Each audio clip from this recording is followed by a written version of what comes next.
இயேசுவின் நாமத்தினாலே உங்களுக்கு வாழ்த்துக்கள். இன்றைய கிறிஸ்தவம் எதை நோக்கி பிரயாணிக்கிறது என்பதை குறித்து தொடர்ந்து நாம் பார்த்து கொண்டிருக்கிறோம். இந்த நாளிலே இன்றைய கிறிஸ்தவம் எதை நோக்கி பிரயாணிக்கிறது என்றால், இயேசுவை மறந்து இயேசுவை விட்டு விட்டு ஓடுகிற கூட்டம் பெருகிக் கொண்டிருக்கிறது.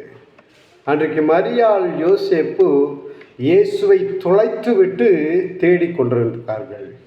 இன்றைக்கும் இன்றைய கிறிஸ்தவம் இயேசுவை தொலைத்து விட்டு தேடிக்கொண்டிருக்கிறார்கள், ஓடிக்கொண்டிருக்கிறார்கள், நடந்து கொண்டிருக்கிறார்கள், பிரயாணம் செய்து கொண்டிருக்கிறார்கள். ஆனால் அவர்கள் வாழ்க்கையில் ஒன்றுமே கிடைக்கவில்லை. இன்றைய கிறிஸ்தவம் இயேசுவை தொலைத்து விட்டு, இயேசுவின் உபதேசத்தை தொலைத்து விட்டு, இயேசுவின் வார்த்தையை தொலைத்து விட்டு தங்களுக்கென ஒரு ஆதாயத்தை வைத்துக் கொள்ளுகிற உபதேசத்தை தேடிக்கொண்டிருக்கிறார்கள். அன்றைக்கு அப்பனும் தாயும் இயேசுவை தொலைத்து விட்டு 3 நாட்கள் வரைக்கும் தேடினார்கள்.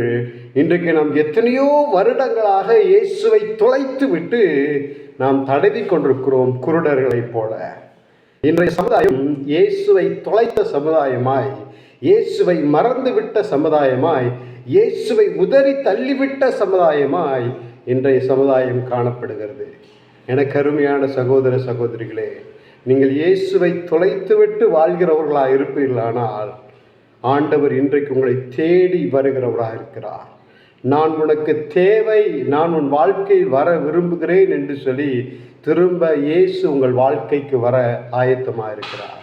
நீங்கள் அவரை தொலைத்துவிட்டு வாழ்கிற வாழ்க்கையை அவர் விரும்பாதவராக இருக்கிறார். நீங்கள் அவரை தேடி வாருங்கள்.